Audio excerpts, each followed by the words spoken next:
ईश्वरको साथ ब्रह्मा विष्णु महेश्वर सर्व एउटै रूपमा आएका भनेका छन्, एउटैबाट उत्पत्ति भएका भनेका छन्, तर फरक तरिकाले उत्पत्ति भएका छन्। यिनीहरू बीच आपसमा उनीहरूले सृष्टि गर्नका निम्ति उनीहरू धेरै कुराहरू सोच विचारहरू कसले गर्ने संसार सृष्टि भनेर उनीहरू भेला भएर एक आपसमा कुरा गरिरहेका थिए। अब सृष्टि अब सबै तीनैजना मिलेर सृष्टि गरौँ र तीनै भागमा बाँडेर आफ्नो आफ्नो राज्य गरौँ भनेका थिए।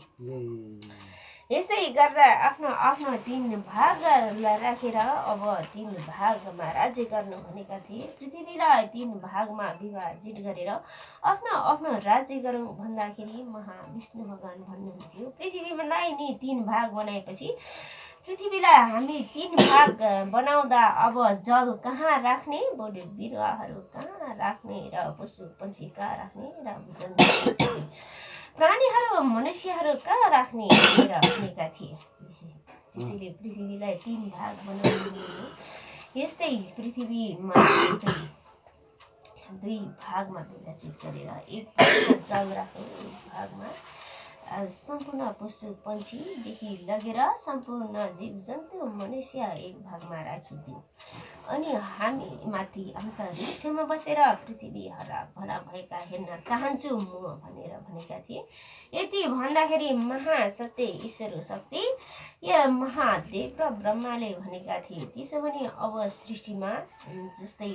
सृष्टिमा हामी बस्न नपाउने, जस्तै पृथ्वीमा हामी बस्न नपाउने भए हामी कहाँ बस्ने भनेका थिए। अब हामी बस्नुपर्छ अन्तरिक्षमा गएर भन्नुभएका थिए विष्णु भगवानले। यति भन्दाखेरि भन्नुहुन्थ्यो, महादेवले भन्नुहुन्थ्यो, म पृथ्वी लोकमै बस्छु भन्नुभयो। त्यसै कारणले उनी तिमी पृथ्वी लोकमै बस्छौ भनेदेखि यहाँ मनुष्यहरूलाई स्थान कम हुन्छ, त्यसै कारणले हामी अन्तरिक्षमा माथि गएर बस्यो भने यहाँ राम्रो खुल्ला संसार हुँदै जान्छ भनेका थिए। त्यसै कारणले यस्ता हुँदै गर्दा वैकुण्ठ अन्तरिक्षमा नि विष्णु भगवान जानुभयो र कैलाश पर्वतमा शिव जानु र त्यहाँ बस्नु भनेका थिए।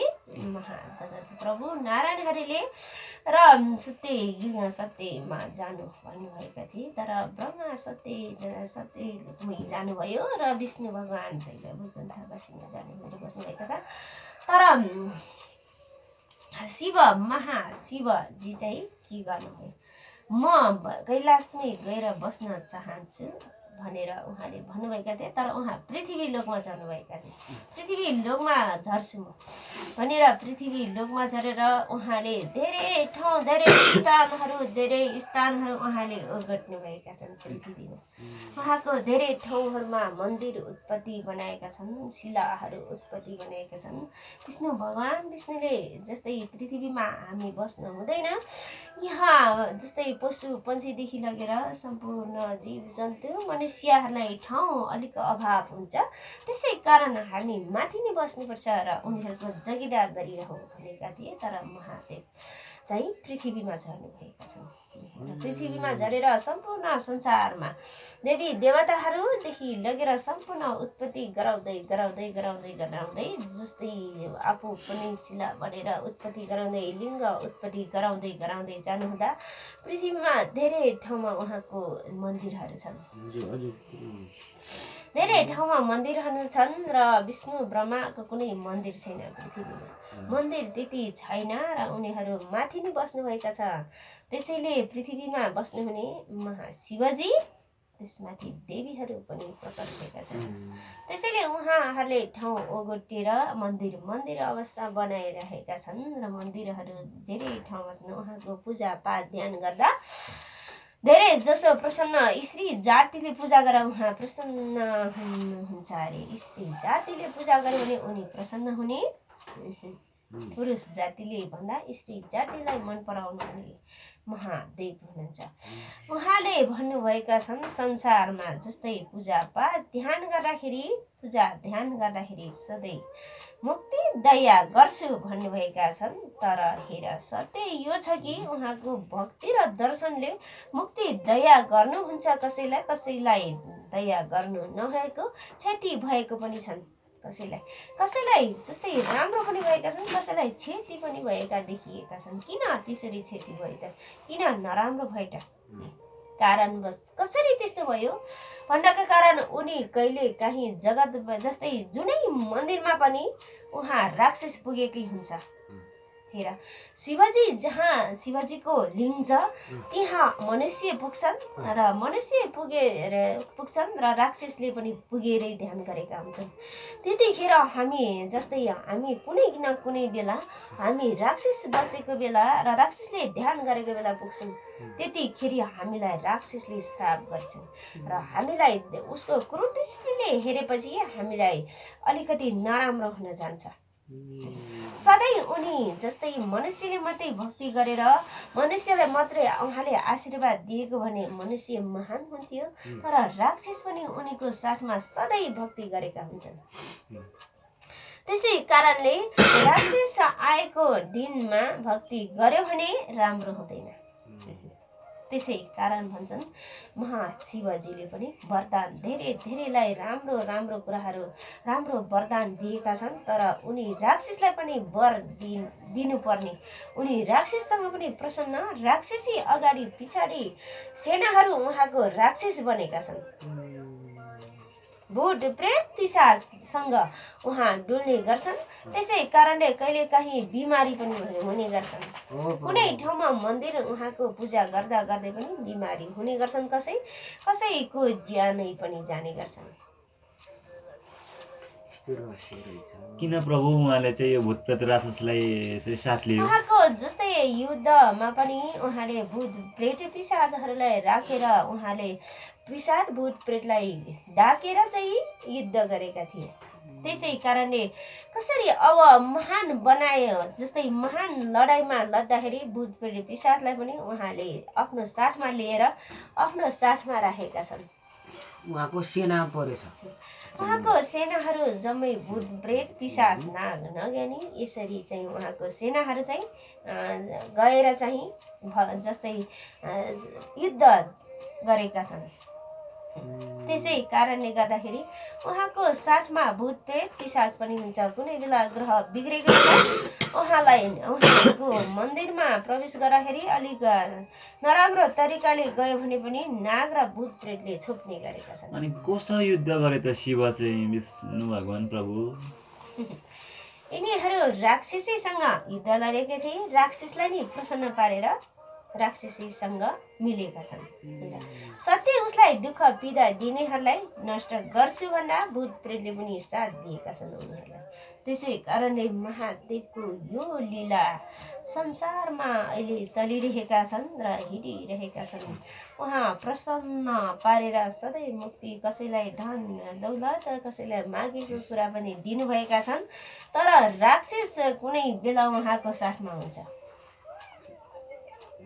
राक्षस बसेको बेला उहाँको मन्दिर नजानुहोस्। उहाँको साथमा देवी देवताहरू चाहिँ हुँदैन प्रभु? भूत प्रेत राक्षसहरू मात्र हो? भूत प्रेत राक्षस दायाँ बायाँ उहाँको गणहरू छ। नाग नगेनी भूत प्रेत पिशाच उहाँको गणहरू अगाडि पिछाडि राख्नुभएका छन्। त्यसै कारणले अलिकति गाह्रो हुन्छ कसैलाई पूजापाठ गरेर पनि आशीर्वाद कसैले नपाएका छन्। धेरै दर्शन गरेर पनि उहाँको आशीर्वाद पाउन सकेका छैनन्। किन? अब राक्षसले उहाँको आशीर्वाद दिए पनि राक्षसले खाइदिएका देखेका छु। त्यसै कारणले गर्दाखेरि उहाँलाई उहाँ कहिले पनि प्रसन्न हुनुहुन्न भन्नुभएका छन्। तर भूत प्रेत पिशाचले पनि धेरै उहाँको भक्ति गर्नुहुन्छ। अनि प्रभु कुन बेला चाहिँ भूत प्रेत साथमा हुनुहुन्छ त अब मूर्ख अञ्जानहरूले त थाहा हुँदैन हुँदैन प्रभु, बस्छ साँच्ची कि हो। कस्तो अवस्थामा बस्छ अब त्यो त संसारमा उहाँको भक्ति र पूजा गर्ने धेरै छन् हजुर र धेरै मन्दिरहरू छन्। हजुर उहाँको धेरै ठाउँमा मन्दिरहरू छ, धेरै ठाउँमा उहाँको पूजापाठ भइरहन्छ। महाशक्तिशाली हुनुहुन्छ जगत पिता महादेव पनि। हजुर तर उहाँले एकदमै गलत केमा गर्यो, भूत प्रेत पिशाचलाई गन राखेको कारणले उहाँले नि सम्झाउनु नसक्नुभएका छन्। अब हामी यसलाई खाइदिन्छौँ, यस्तो गर्छौँ भन्दा उहाँ कैलाश भागिहाल्नुहुन्छ अनि तपाईँहरू पूजापाठ गर्नेलाई खाइदिने गरेको छ। किन उहाँको गन्ध आफूलाई जस्तै सेनालाई चित्त नबुझ्ने, अब के गर्ने, उहाँलाई नि अलिकति आक्रमण गर्नु खोजेपछि उहाँ कैलाश भाग्नुहुन्छ। त्यसै कारणले अलिकति कठिनाइ हुन्छ। कुनै बेला धेरै जसो भूत प्रेत मनुष्यहरूले पूजापाठ गरेको उनीहरू मन पराउँदैनन्। भनेपछि प्रभु यो हलिसीमा भाग्न पो हुन्छ प्रभु ईश्वर जगत पिता ईश्वर श्री महादेव त भूतप्रेतसँग एकदमै आफ्नो गणहरूले किचकिच गरेपछि उहाँ भाग्नुहुन्छ। र सत्य यो हो कि यसरी उहाँ यसरी बस्नुभएका छन्। कहिले कैलाश बस्नुहुन्छ, कहिले पृथ्वीमा बस्नुहुन्छ।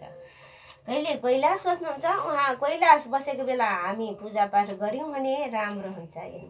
पृथ्वीमा झरेको बेला हामी पूजापाठ गऱ्यौँ भने भूत प्रेतले उनीलाई एकदमै पछिरहेका बेला गाह्रो हुन्छ। मान्छे भन्छन् यहाँ शिवजी मन्दिरमा बसेको बेला राम्रो हुन्छ भन्नुहुन्छ, तर होइन।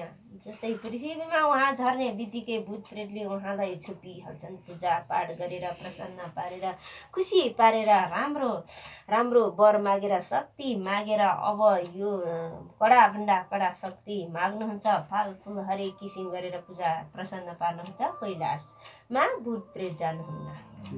भनेपछि प्रभु यो कुन पात्रमा समय चाहिँ प्रभु कैलाशमा यो भएको तिथि त्यो नक्षत्रमा हेर्नु पर्यो प्रभु। होइन प्रभु, कुन कुन बार कुन कुन समय हजुरले नि भनिदिनुहोस्। पात्रगत त सबै सत्याउनु हुँदैन प्रभु, यो ज्योतिषहरूले बनाएको त कुन कुन बार कुन कुन समयमा चाहिँ जगत पिता ईश्वर श्री महादेव कैलाशमा रहनुहुन्छ, कुन कुन बार कुन कुन समय चाहिँ पृथ्वीमा झर्नुहुन्छ।